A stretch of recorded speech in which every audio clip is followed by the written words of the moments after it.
En la famosa obra de Juan Bunyan, titulado El progreso del peregrino, se ilustra la vida del creyente a través del peregrinaje de un personaje llamado Cristiano, que sale de la ciudad de la destrucción y se dirige hacia su destino, hacia la Canaán celestial.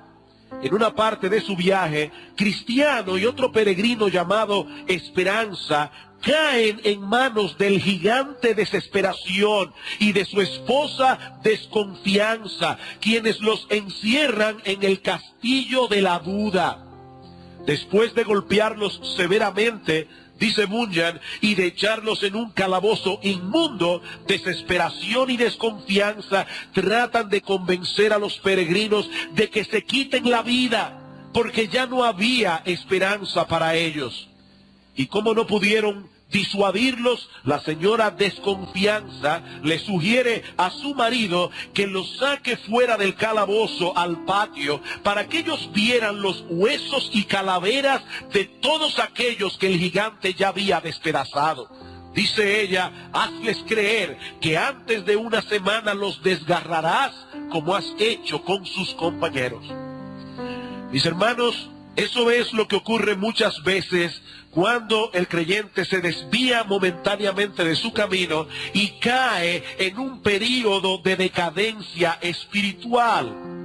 Casi siempre queda atrapado en el castillo de la duda. Satanás hará todo lo posible por convencerlo de que para él no hay esperanza, que no vale la pena hacer otro intento para salir de su situación. Y cuando él no puede hacerlo, desistir de seguir luchando, entonces trae a la memoria de este cristiano todos los casos que él conoce de supuestos creyentes que apostataron de la fe y se apartaron del Señor, tratando de hacerle creer que si ellos no pudieron salir de esa prisión, él tampoco podrá hacerlo.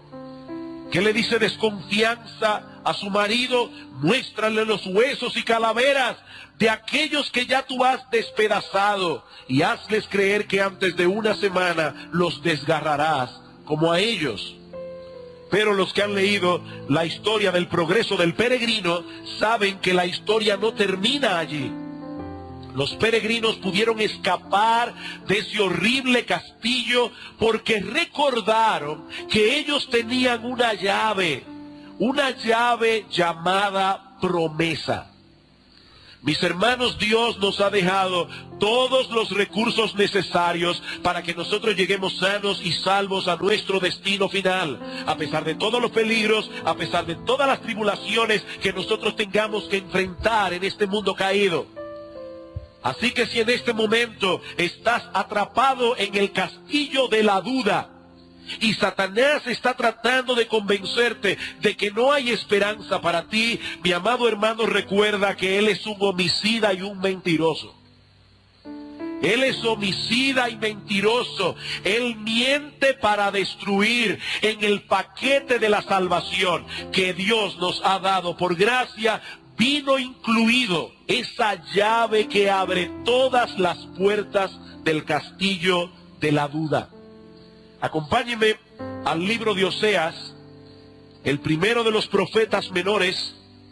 Se encuentra después de Daniel y antes de Joel. El libro del profeta Oseas, capítulo 14.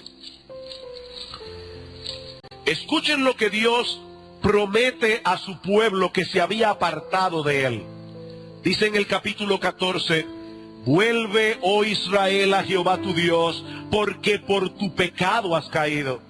Llevad con vosotros palabras de súplica y volved a Jehová y decidle, quita toda iniquidad y acepta el bien y te ofreceremos la ofrenda de nuestros labios.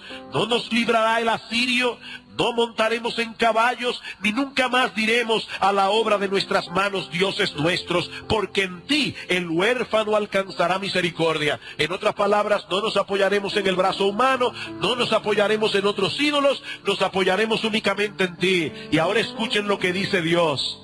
Yo sanaré su rebelión, los amaré de pura gracia, porque mi ira se apartó de ellos. Yo seré a Israel como rocío, él florecerá como lirio y extenderá sus raíces como el Líbano.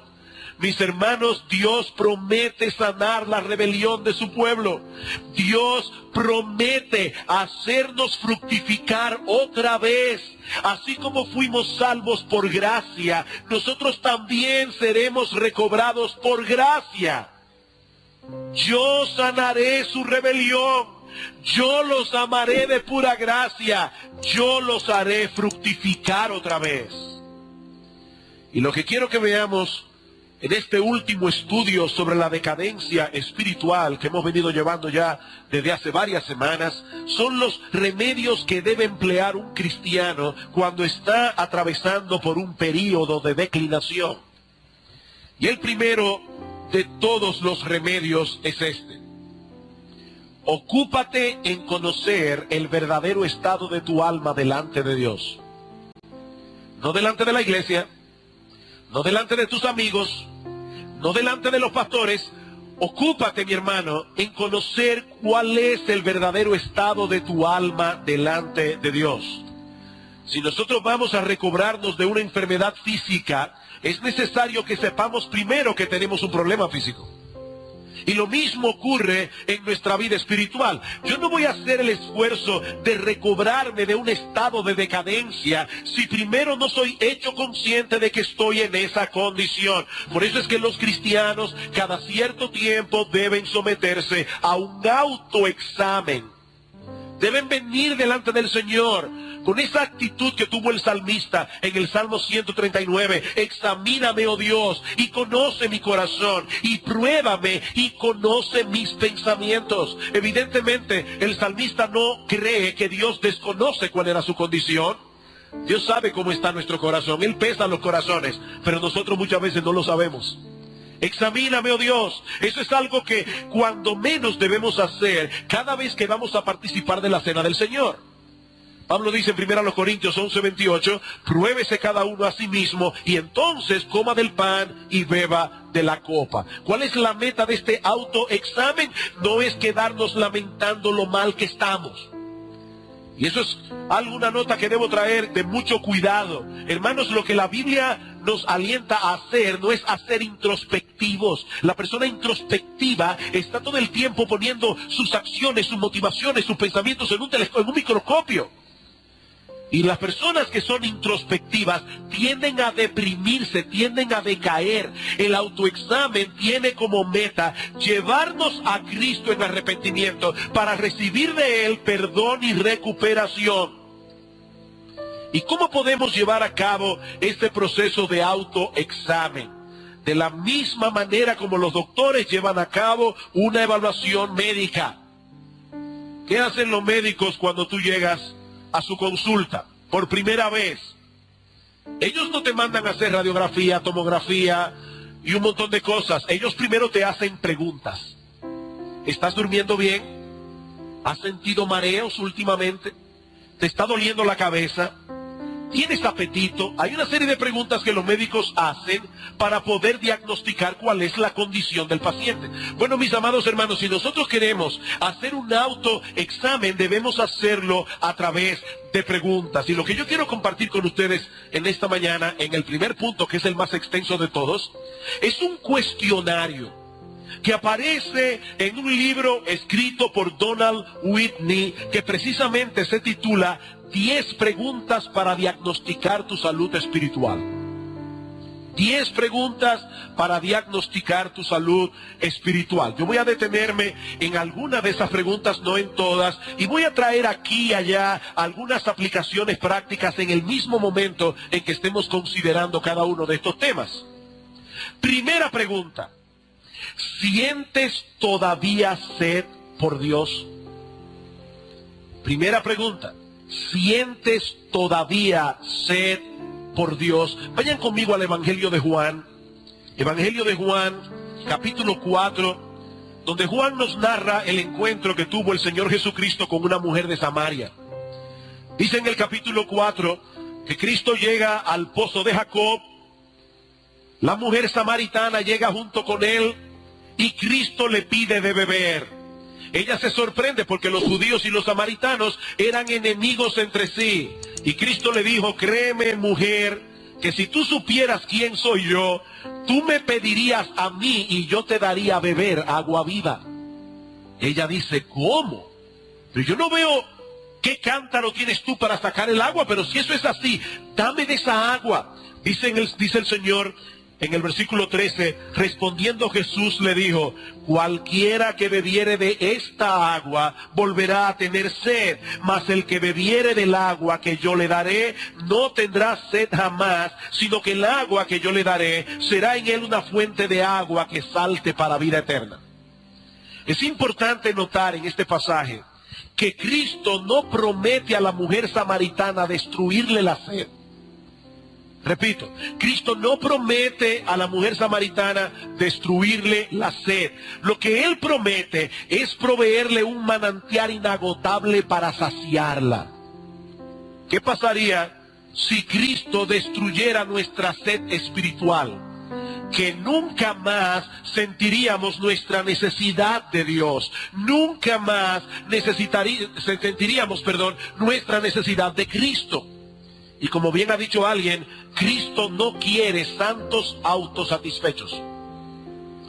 Cristo no quiere santos autosatisfechos. Lo que Cristo le promete a la mujer samaritana y a todos nosotros es que si bebemos del agua que Él ofrece, tendremos un manantial inagotable donde podremos saciar nuestra sed continuamente.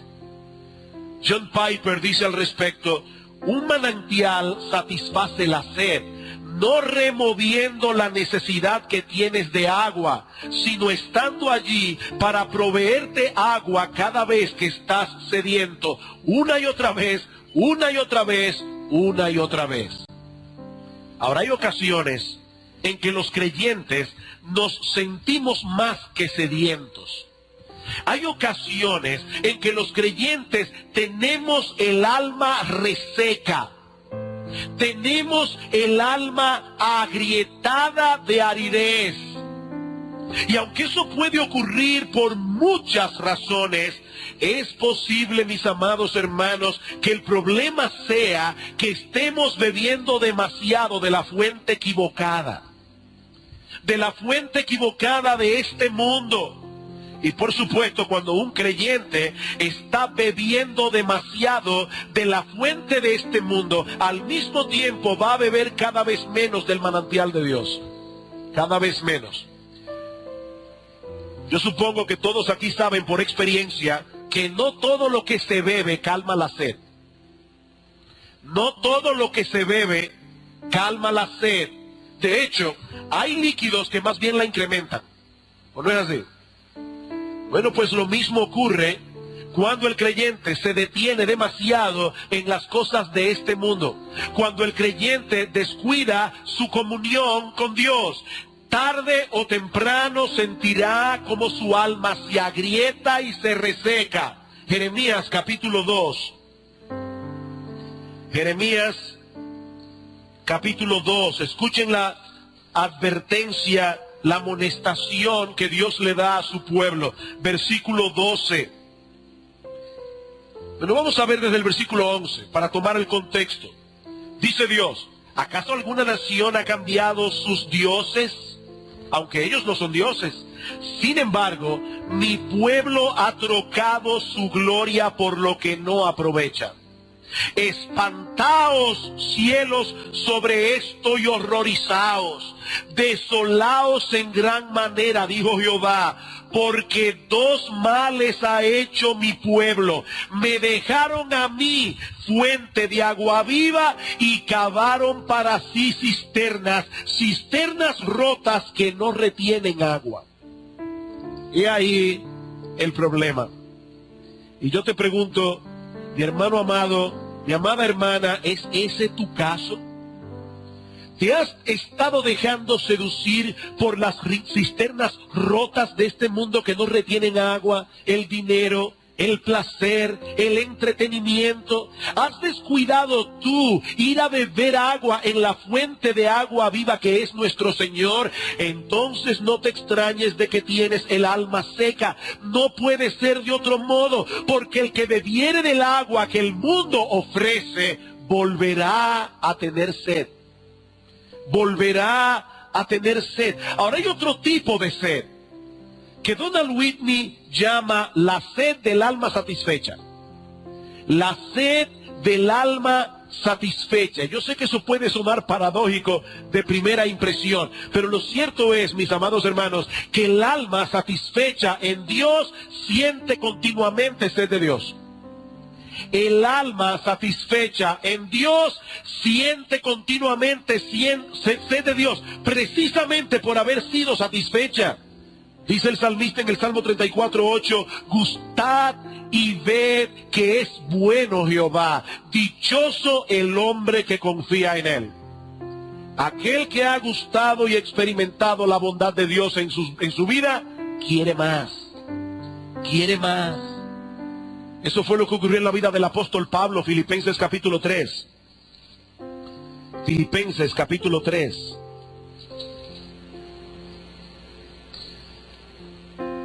Noten lo que dice el versículo 7.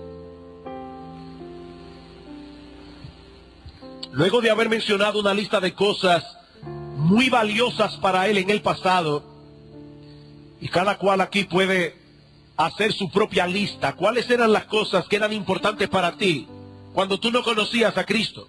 Dice Pablo, pero cuantas cosas eran para mí ganancia, las he estimado como pérdida por amor a Cristo. Y ciertamente aún estimo todas las cosas como pérdida por la excelencia del conocimiento de Cristo Jesús mi Señor, por amor del cual lo he perdido todo y lo tengo por basura para ganar a Cristo.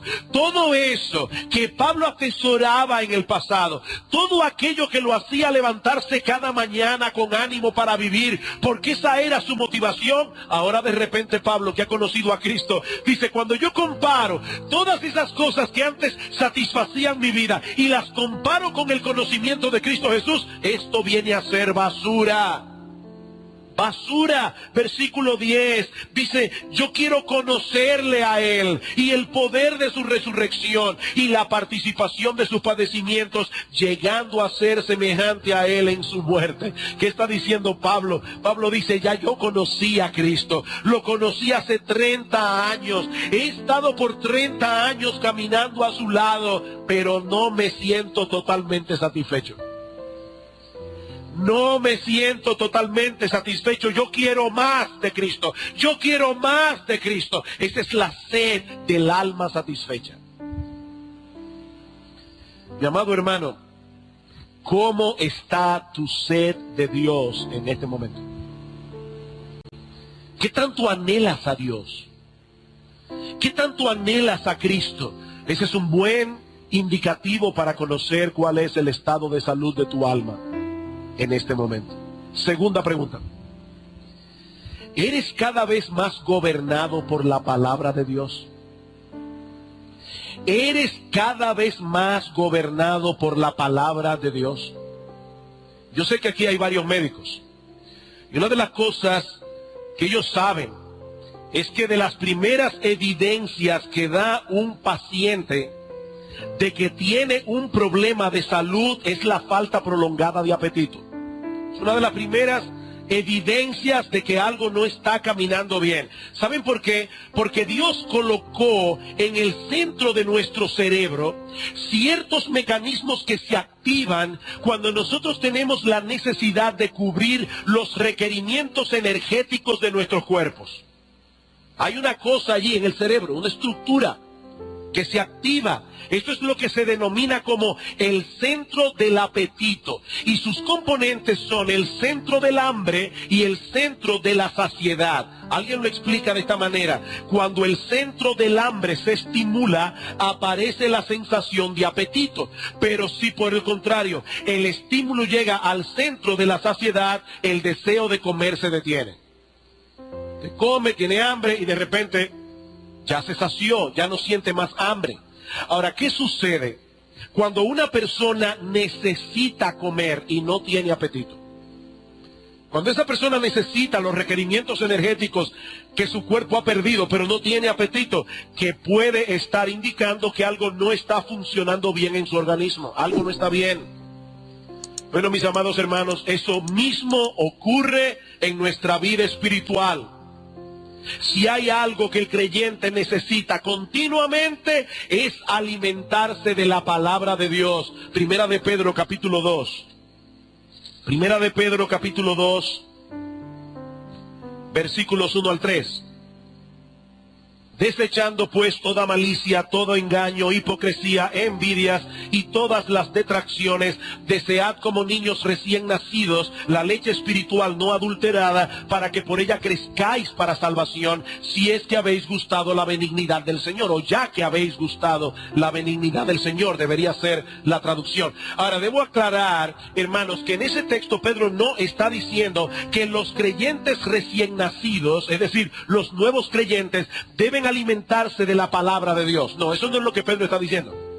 Lo que Pedro está diciendo es que los creyentes, no importa cuánto tiempo tengan en el Evangelio, siempre deben desear esa leche espiritual, como el niño recién nacido necesita la leche materna.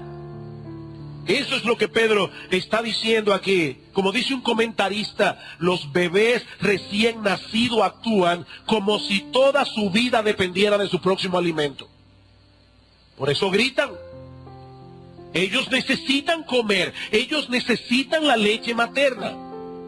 Ahora, noten también que ese deseo del que Pedro está hablando aquí no tiene como meta simplemente que conozcamos el contenido de las Escrituras. La razón por la que debemos alimentarnos de la palabra de Dios es que crezcamos en salvación. Y es obvio que ese crecimiento se evidenciará en una vida transformada que será cada vez más semejante a nuestro Señor Jesucristo. Por eso la pregunta de este cuestionario no es si estás leyendo la Biblia regularmente. Eso no fue lo que yo pregunté, o lo que Donald Whitney pregunta. La pregunta es si estás siendo cada vez más gobernado por la palabra de Dios. Esa es la pregunta. Mi hermano, déjame sacar otras preguntas de esta pregunta. ¿Qué tan frecuentemente tú te encuentras a ti mismo cuestionando lo que dice la Biblia respecto a ciertas áreas específicas de tu vida? ¿Qué tan frecuentemente tú te descubres a ti mismo diciendo, ¿qué dice Dios acerca de esto? Otra pregunta.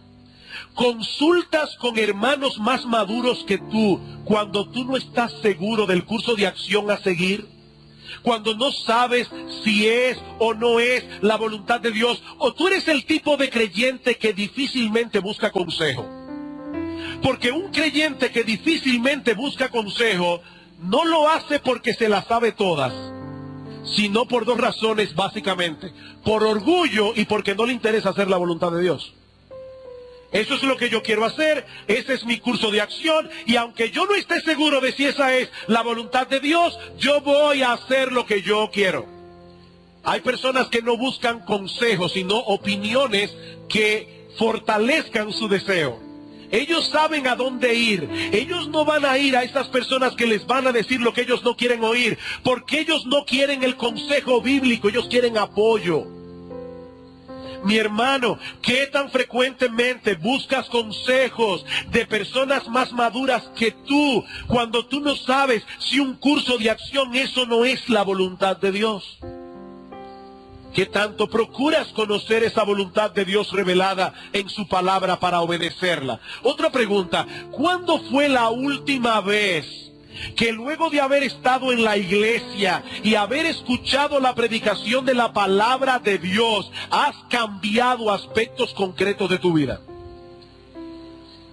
Trata de recordar, porque si no lo recuerdas, es posible que hace mucho tiempo que estás viniendo a la iglesia, estás escuchando la palabra, te está entrando por un oído y saliendo por el otro. ¿Cuándo fue la última vez que estando allí sentado en tu asiento oíste la predicación de la palabra de Dios y eso te llevó a un cambio en tu vida? Eso produjo un cambio en tu curso de acción, incluso produjo un cambio en tus creencias. Ah, pero yo creía que esto era así, pero ahora me han mostrado por la Biblia que esto es asá. ¿Cuándo fue la última vez? Mi hermano, ¿puedes tú identificarte con el salmista en las expresiones que él usa sobre la palabra de Dios en el Salmo 119? Vamos allí un momento. Salmo 119. Como todos ustedes saben, o la mayoría, este es un salmo que habla de la palabra de Dios. En los 176 versículos que tiene este salmo, en 173 se menciona la Biblia de una manera o de otra. Y escuchen cómo el salmista apreciaba la Biblia. Versículo 44, perdón. Guardaré tu ley siempre, para siempre y eternamente, y andaré en libertad porque busqué tus mandamientos. ¿Cuál es la visión, la perspectiva que muchas personas tienen de la ley de Dios? Que la ley es una camisa de fuerza. Eso es una visión diabólica y pagana de los mandamientos divinos. Y yo no estoy diciendo esta palabra por chocarlos. Es que ese pensamiento viene del infierno. La ley de Dios conduce a la libertad. Andaré en libertad porque guardé tus mandamientos. Niños, déjenme contarles una historia muy ilustrativa que ya he usado otras veces. No es que estoy sufriendo de Alzheimer, es que no estoy encontrando ilustraciones mejores. Una vez había un trencito que iba corriendo a través de sus rieles perfectamente bien. Pero un día el trencito vio los animales que estaban en el bosque brincando y saltando libremente. Así que el trencito pensó: yo no quiero seguir en este riel, en la próxima vuelta me apeo. Así que el trencito, cuando estaba llegando a la próxima vuelta, aceleró, dio un salto y salió del riel. Y por supuesto fue feliz como los animales del bosque, saltando de rama en rama. ¡No!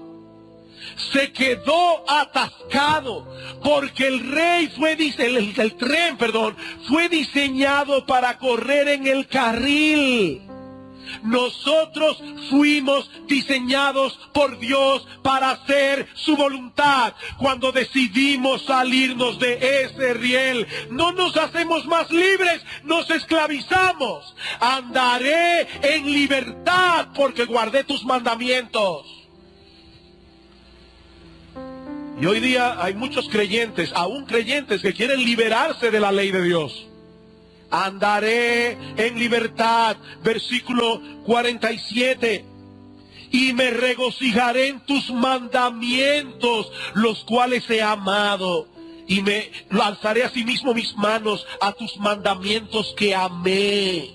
Y meditaré en tus estatutos. Versículo 97. Oh, cuánto amo yo tu ley.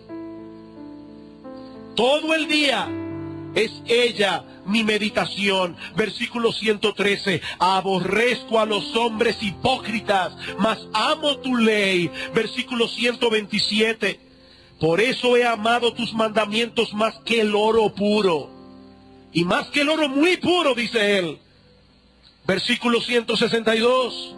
Me regocijo en tu palabra como aquel que haya muchos despojos. La mentira aborrezco y abomino, pero tu ley amo. ¿Es ese tu sentir, amado mío, amado hermano? No, pastor, eso era en el Antiguo Testamento. No, eso no era en el Antiguo Testamento. Pablo dice en Romanos capítulo 7, versículo 22, en el hombre interior yo me deleito en la ley de Dios. En el hombre interior yo me deleito en la ley de Dios. El creyente que tiene una vida espiritual saludable no se caracteriza por llevar una vida de obediencia perfecta. No, eso solamente puede hacerlo Cristo, o pudo hacerlo Cristo mientras estuvo aquí. Eso es imposible de este lado del cielo. Pero el creyente que está creciendo en su vida espiritual lo manifiesta por un anhelo creciente de conformarse cada vez más a la voluntad de Dios revelada en su palabra. Yo decía ayer a los pastores en la capacitación, los impíos pecan y los creyentes también. Pero hay dos diferencias básicas. La primera es que los incrédulos practican el pecado, los creyentes pecan. Hay una diferencia entre practicar un pecado y pecar. De hecho, déjenme decirles algo a los incrédulos que están aquí en esta mañana. Cada respiración de un incrédulo es un pecado. Cada vez que tú respiras, pecas. Porque Dios sostiene tu vida para que tú vivas para su gloria, pero tú no estás respirando para Él. Así que la vida del incrédulo es un continuo pecado. La del creyente no. El creyente peca, pero no practica el pecado. La segunda diferencia entre el creyente y el incrédulo es que están peleando contra su enemigo desde dos terrenos distintos. El incrédulo está en el terreno del pecado luchando contra Dios. ¿Y por qué Dios es tan malo y tan cruel que me prohíbe todo lo que a mí me gusta? Ese es el pensamiento del impío. El creyente está en el terreno de Dios luchando contra el pecado. Y aun cuando peca, se avergüenza de haber hecho lo malo. Es una diferencia total. El creyente que está bien espiritualmente desea conformar su vida cada vez más a la voluntad revelada de Dios. Hablando en un sentido práctico, dice Donald Whitney, te das cuenta de que la palabra de Dios está teniendo una influencia creciente sobre ti cuando puedes señalar un creciente número de creencias y acciones que han sido cambiadas en tu vida debido a la obra de textos específicos de la Biblia. Tú puedes señalar acciones, creencias que la palabra de Dios transformó en tu vida. ¿Qué hacer si tú descubres que tu deseo por la Biblia ha menguado? Y con esa falta de apetito por la Biblia, también ha menguado la influencia de la Biblia sobre ti. Te voy a dar un consejo extraño. Un consejo que parece un círculo vicioso. ¿Quieres volver a tener apetito por la Biblia? Date un banquete regular de Biblia. ¿Quieres tener otra vez apetito por la Biblia? Date un banquete regular de Biblia. Dice Donald Whitney, nada puede hacerte más hambriento por la Biblia que la Biblia misma. ¿Por qué algunas personas se aburren leyendo la Biblia si la Biblia es un libro fascinante? Porque la están leyendo superficialmente o no la están leyendo. Miren, cuando uno va a las Escrituras, y otra vez, este es un ejemplo que yo he puesto otras veces, es como un niño o un joven que tú lo llevas por primera vez a la playa. Yo nací en San Juan de la Maguana.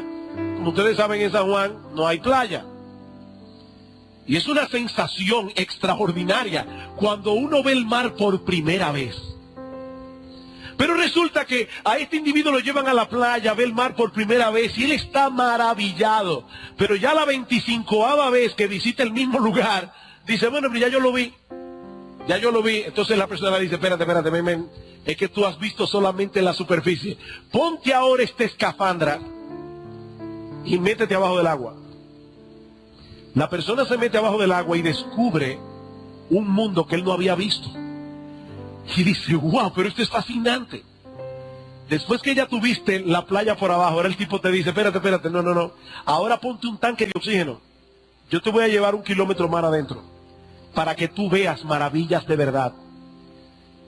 Hermanos, en la misma medida en que nosotros nos sumergimos en las aguas de la Biblia, cada vez más, cada uno conforme a la capacidad que Dios le dio, uno va viendo las conexiones de las Escrituras y uno va sorprendiéndose de la Biblia, porque la Biblia es un libro fantástico. ¿Quieres volver a tener apetito por la Biblia? Come Biblia. Come Biblia. El apetito te volverá. Tercera pregunta. ¿Estás creciendo en tu amor por los demás?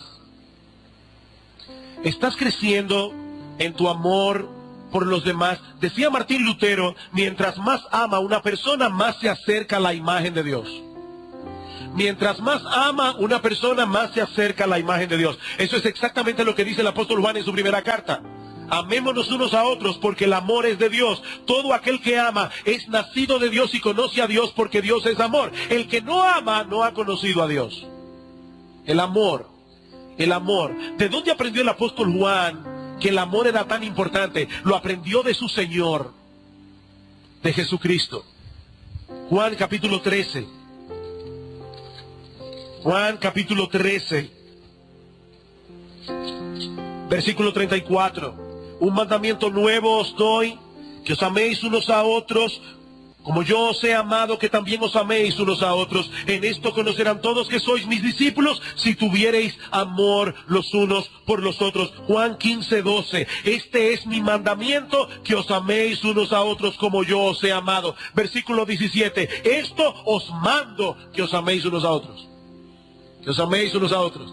Y vamos a través del Nuevo Testamento y vamos viendo esas exhortaciones una y otra vez, amaos unos a otros con amor fraternal, Romanos 12:10, no debáis a nadie nada, sino el amaros unos a otros, Romanos 13:8, todas vuestras cosas sean hechas con amor, 1 Corintios 16:14, porque toda la ley en una sola palabra se cumple, amarás a tu prójimo como a ti mismo, Gálatas 5:14, y andad en amor, como también Cristo nos amó y se entregó por nosotros, Efesios 5:2.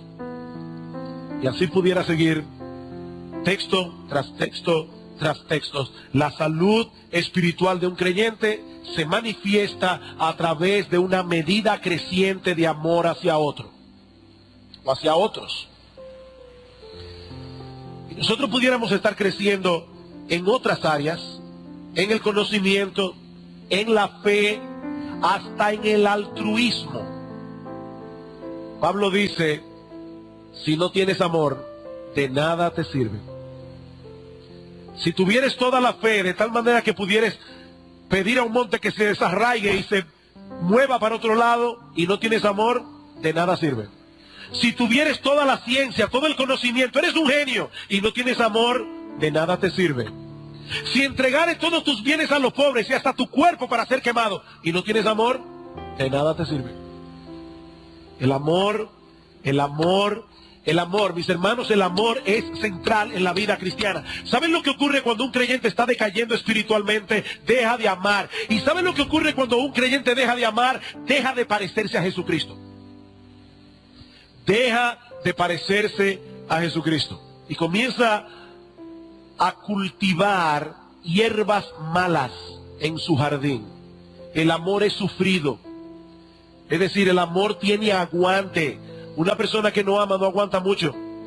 El amor es benigno. No solamente aguanta insultos, injurias, sino que le hace bien al que le hace mal. Es benigno. El amor no es celoso. El amor no tiene envidia. El amor no es rencoroso. Pero una persona que no ama es envidiosa, es egoísta, es egocéntrica, es celosa. Es terrible la falta de amor. Hace que no nos parezcamos a Cristo. Queridos hermanos, todos nosotros debemos cultivar en nuestras vidas la gracia del amor. Sea que estemos en decadencia o no, todos tenemos que cultivar esa gracia. ¿Y cómo podemos hacer eso? Donald Whitney nos da algunas sugerencias. En primer lugar, medita en el hecho de que el amor es la marca distintiva más importante del cristiano. Hay muchas marcas distintivas en el cristianismo, pero el amor es la más importante. Dice Maurice Roberts, la gracia suprema del cristiano es el amor.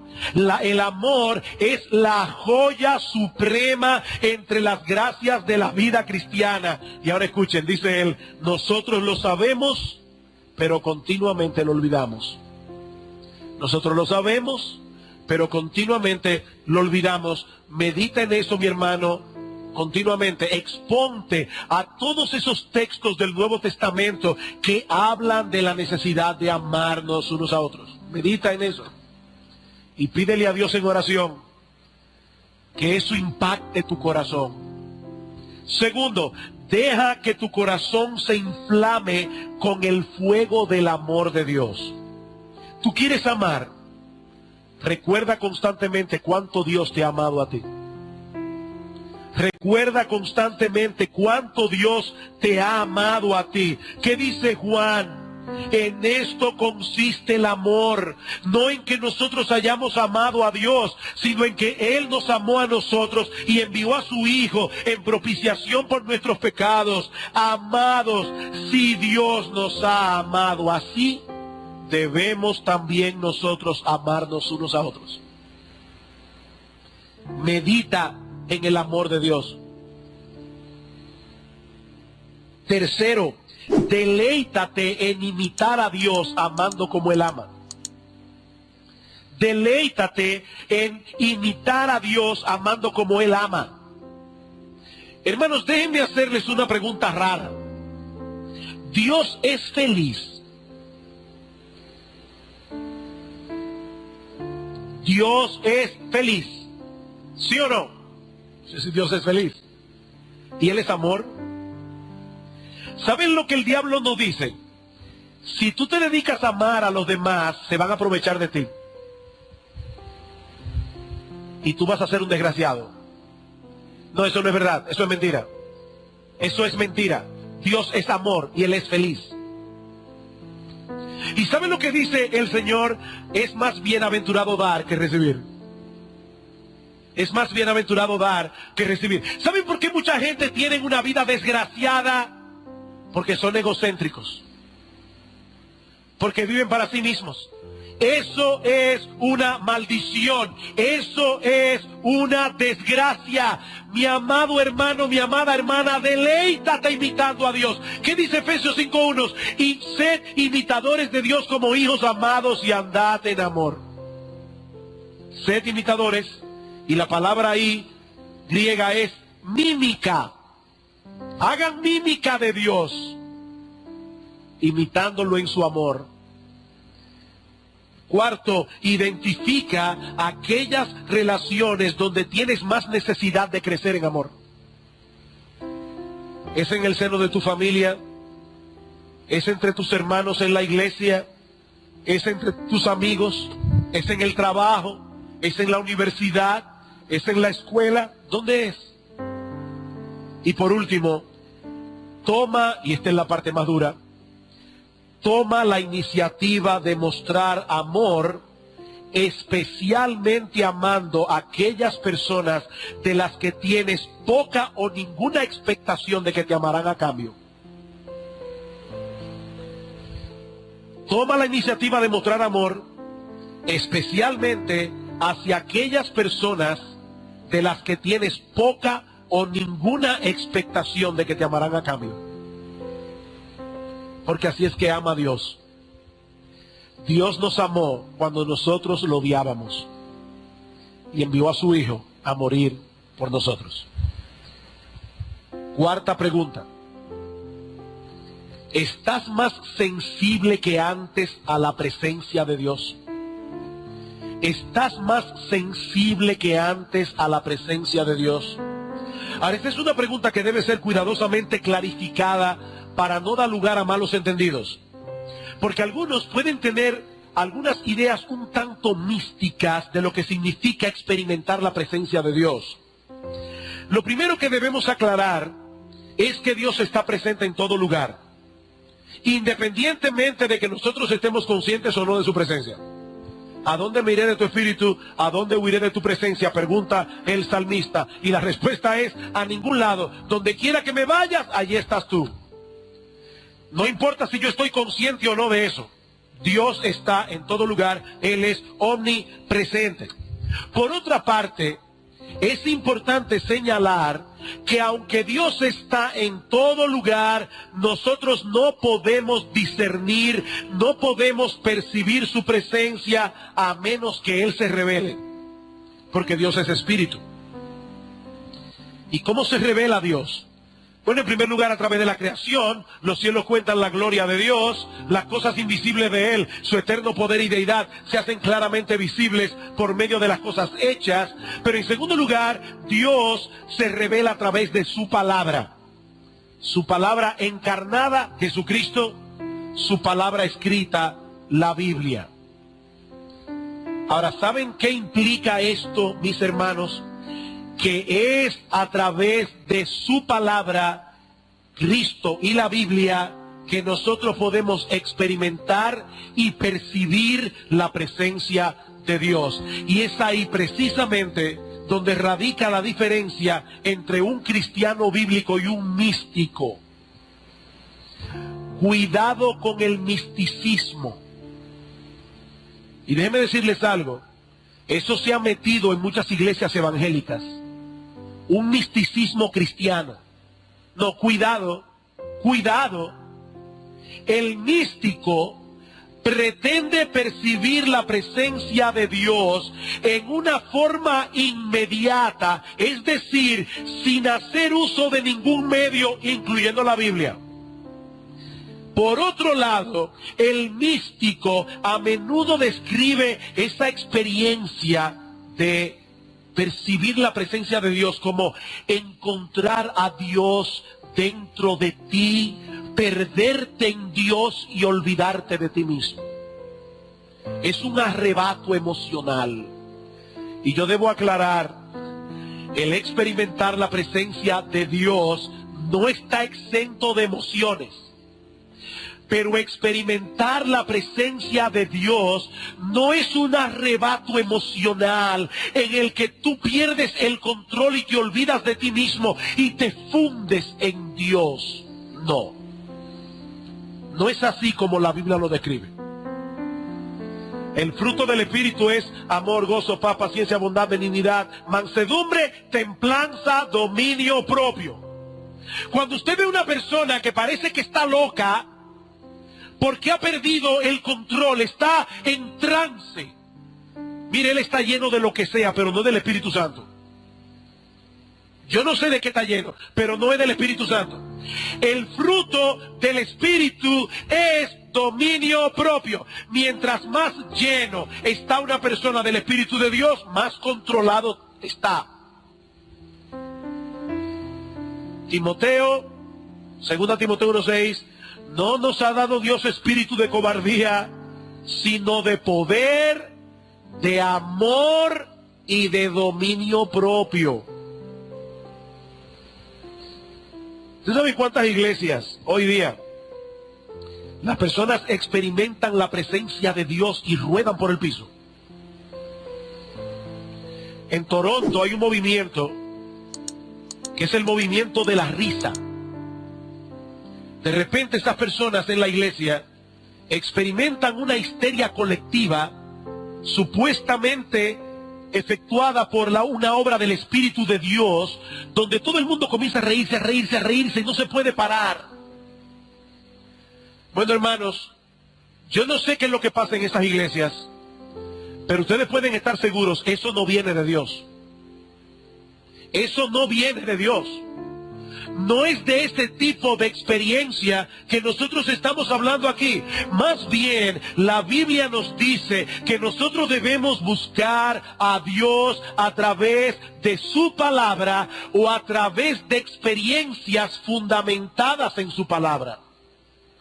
Por ejemplo, dice Donald Whitney, mientras más leo y medito en la escritura o la escucho mientras es predicada, yo puedo esperar tener la conciencia de que es la voz de Dios que yo estoy escuchando.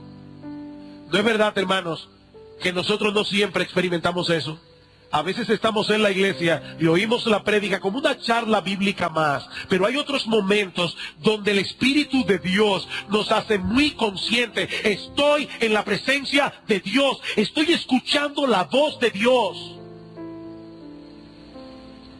Sigue diciendo Whitney: mientras participo en la adoración congregacional ordenada por Dios, así como en la cena del Señor, por fe yo puedo esperar encontrar allí la presencia espiritual de Cristo. Y cuando voy caminando por el bosque o entrando por la puerta del lugar donde trabajo, yo puedo buscar y percibir la presencia de Dios en momentos como esos, porque la Biblia me dice que Él está en esos lugares también.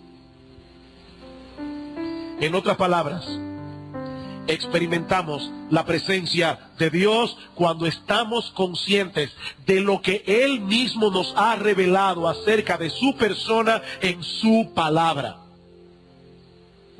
¿Y qué nos ha revelado Dios acerca de su persona en su palabra? Bueno, si tú eres creyente, Él te ha dicho: yo estoy con vosotros todos los días hasta el fin del mundo. Y Él te ha dicho también cómo es Él. Es una experiencia de estoy en la presencia de Dios. Estoy consciente de que vivo, como le decían los antiguos, coram Deo, cara a cara con Dios, todo el día. Y es un Dios santo, es un Dios justo, es un Dios bueno, es un Dios paciente, es un Dios misericordioso, es un Dios poderoso. Como dice Whitney, es vivir con la conciencia de que Él conoce mis pensamientos, mis motivaciones, mis temores, mis aspiraciones, mis emociones, mis ansiedades, mi condición física y mental. Y es vivir con la conciencia de que Él me ama más allá de lo que yo puedo comprender. Una persona así que vive en la presencia de Dios, cuando peca está consciente: pequé delante de Dios y pide perdón. Pero también cuando está en problema descansa en Dios. Es una persona que vive hablando con Dios.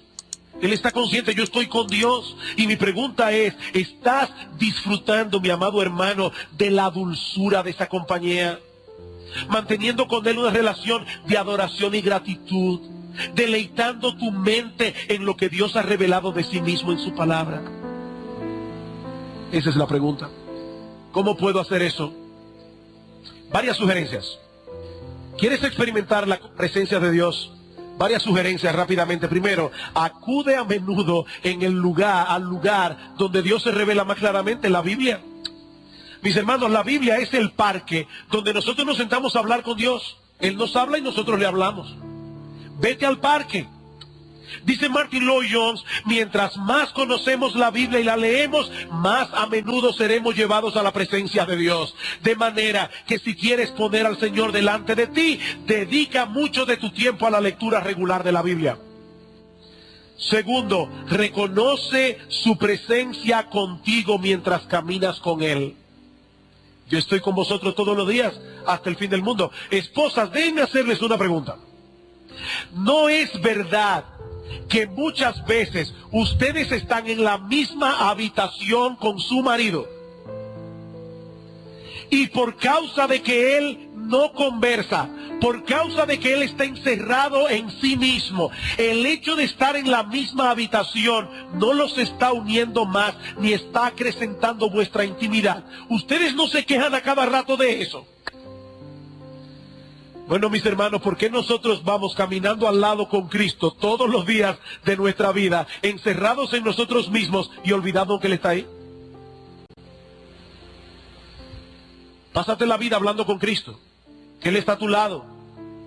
Habla con Él el día entero. ¿Saben lo que es la oración? La oración es el batimóvil, el batiteléfono de Batman, que está conectado con el del comisionado. El comisionado nada más tiene que levantar el teléfono y ya está conectado con Batman. Nosotros tenemos un batiteléfono conectado con el cielo las 24 horas. Y ¿saben lo mejor? Es gratis. Gratis, ni siquiera como el Skype, porque en el Skype hay que ir a una computadora. Esto es gratis. El día entero. Nosotros andamos con Cristo el día entero. Tercero, acude al culto de adoración con la expectativa de que te vas a encontrar con Él. Donde estén 2 o 3 congregados en mi nombre, y estoy yo en medio de ellos. Ven a la iglesia, Señor, yo quiero percibir tu presencia, yo quiero oír tu voz. Medita continuamente en la verdad de que Dios es omnipresente. Medita en eso. Lamentablemente, hermanos, no podemos seguir deteniéndonos en cada una de estas preguntas, por lo que voy a limitar solamente a mencionarlas, lo lamento. Quinta pregunta: ¿estás experimentando una medida creciente de preocupación por las necesidades espirituales y temporales de otros? ¿Qué tan consciente estás? Tú vienes al culto de oración, porque es ahí donde se habla del problema de la familia. ¿Estás experimentando una medida creciente de preocupación por los otros? Sexta pregunta: ¿te deleitas en la esposa de Cristo, que es su iglesia?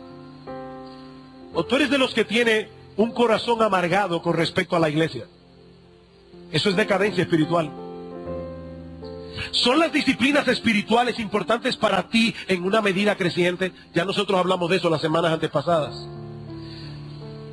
Octavo: ¿todavía sientes dolor por tu pecado? Cuando tú pecas, ¿tú sientes dolor, vergüenza, tristeza? Novena pregunta: ¿eres una persona que perdona rápidamente? Porque Dios es perdonador. En la misma medida en que nosotros nos parecemos a Dios, vamos a ser más rápidos para perdonar. Décima pregunta: ¿qué tanto anhelas el cielo y estar con Jesús? ¿Qué tanto anhelas el cielo y estar con Jesús? Espero, hermano, que este cuestionario te haya servido de ayuda para hacer un chequeo médico de la condición de tu alma delante de Dios. Ahora, ¿qué debes hacer ahora?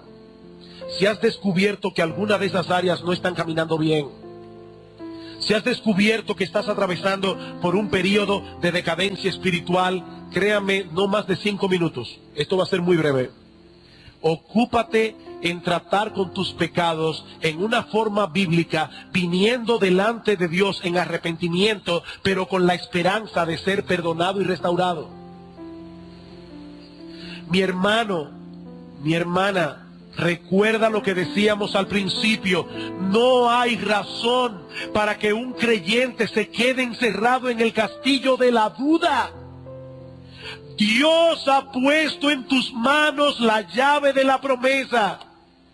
Y Él no solo promete perdonar nuestros pecados, cuando nosotros vamos delante de Él en confesión de faltas, Él promete restaurar nuestra vida.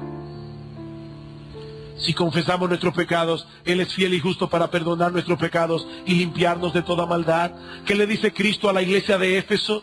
Yo tengo contra ti que has perdido tu primer amor. Por tanto, recuerda de dónde has caído, arrepiéntete y haz las primeras obras.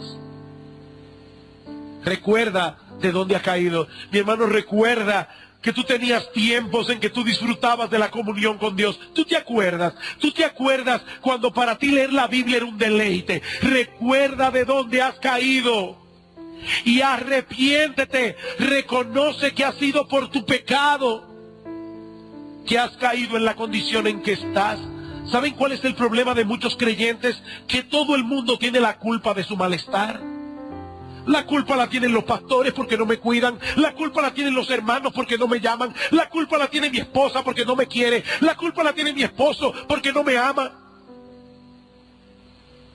No, mi hermano, no hagas eso, no hagas eso. Arrepiéntete porque es tu pecado. Pero recuerda, hay perdón en Cristo. Y haz las primeras obras. Vuelve de nuevo hacer todo lo que tú hacías en tu vida cristiana y que tal vez todavía haces por inercia, pero vuelve a hacerlo como al principio, con la conciencia de: yo quiero agradar a Dios con esto, yo quiero tener comunión con mi Señor al leer la Biblia. No es un ritual. Ay, pastor, mi problema es peor. Estoy en tal condición que ya yo no sé si soy creyente o incrédulo. Te tengo una buena noticia, buenísima noticia. Yo no sé si tú eres un creyente que está en una decadencia espiritual o si tú eres un incrédulo que por un tiempo creíste que eras creyente, pero te voy a decir algo, el remedio es el mismo, ve a Cristo en arrepentimiento y fe. Después averiguamos qué es lo que tú eras, pero por ahora vete a Cristo en arrepentimiento y fe. Él dice, las puertas están abiertas, yo no voy a rechazar a nadie que venga a mí clamando por misericordia. Mi hermano, no te quedes medio viviendo tu vida cristiana. Cristo vino a darnos vida y vida en abundancia. No le creas al diablo, hay esperanza para ti. Hay esperanza para ti. Vamos a orar. Padre, queremos darte gracias por habernos permitido exponer esta serie de mensajes. Y es nuestra petición, Señor, que tú la uses poderosamente en el corazón de cada uno de nuestros hermanos.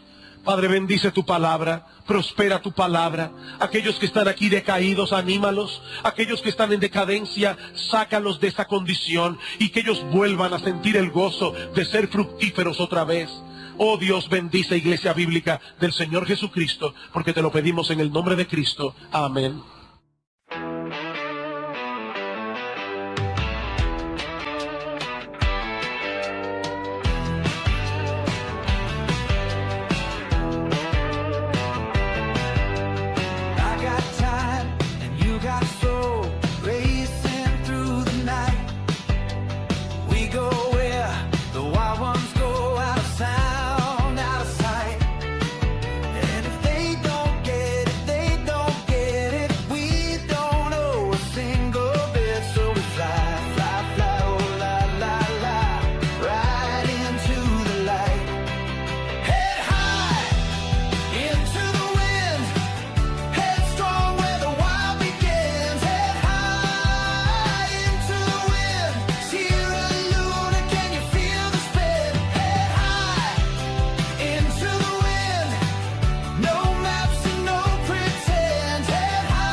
Don't call me back, don't call me back.